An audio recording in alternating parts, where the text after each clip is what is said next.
오늘은 지난 방송에 이어서 주주총회 시즌에 반드시 검토하시면 도움이 될 만한 내용들 계속 진행하도록 하겠습니다. 안녕하세요. 네, 안녕하세요. 네. 이번 시간이 마지막 시간이 될 것 같은데요. 네. 일단 임원퇴직금 지금 규정을 검토를 해볼 필요가 있을 것 같아요.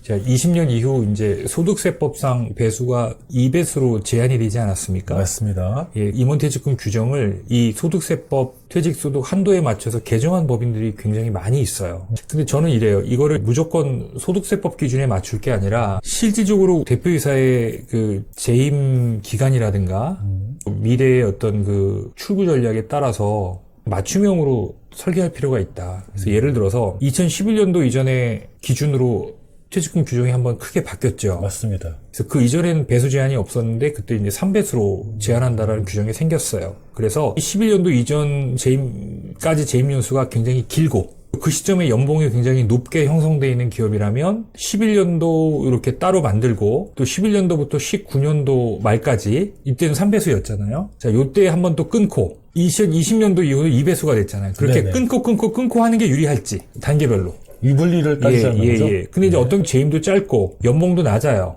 자, 그런 경우는 12년 이후 3배수로 그냥 계속 유지하는 게 유리할 수도 있고요. 어떤 기업은 뭐 회사가 성장이 안 돼서 급여가 작다가 최근에 급여가 되게 높아졌어요. 그런 경우 12년 이후 설립법인은 3배수로 가는 게 유리할 수도 있습니다.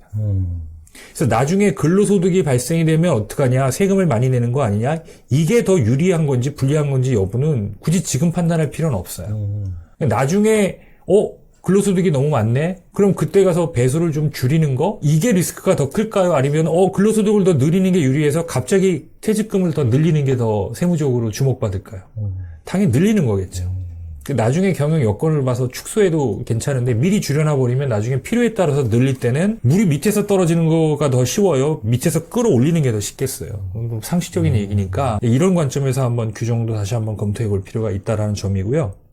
다음으로는 벤처기업이 있는 기업들 같은 경우는 자, 급여를 인상을 했어요. 그럼 뭐가 늘어나죠? 소득세가 늘어나요. 예, 소득세가 늘어나죠. 자, 이 소득세도 좀 줄이면서 급여를 늘릴 수 있는 방안이 없을까? 있을 수 있습니다. 그래서 제가 여러 번 제 영상에서도 말씀드렸지만 내 회사를 벤처기업으로 만들고 내가 내 회사에 세테크를 하자, 재테크를 하자.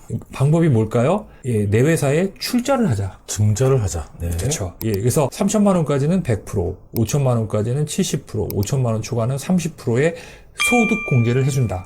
그래서 예를 들어서 내가 5천만 원의 급여를 올렸어요. 그랬더니 실질적으로 내가 받은 돈은 3천만 원밖에 안 돼. 물론 여기 이제 건보료도 있지만 세금 문제도 있겠죠.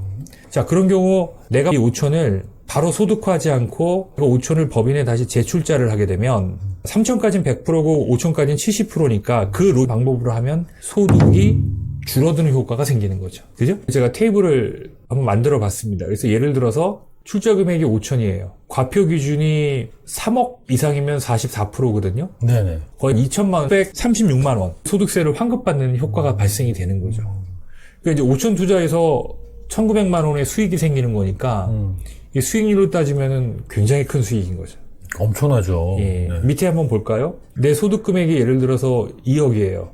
그런데 내가 출자를 5천원 했어요. 그러면 돌려받는 금액이 한 1,760만 원 정도 돌려받거든요.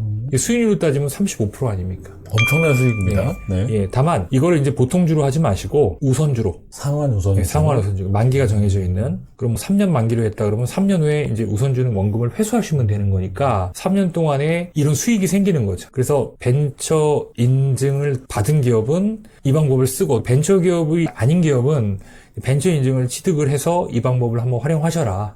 마지막으로 올해 같은 경우 50 이하 사업장도 중대재해처벌법 도입이 됐기 때문에 이거에 대한 이제 대응 전략도 한번 논의해 보셨으면 하는 것도 필요하고요.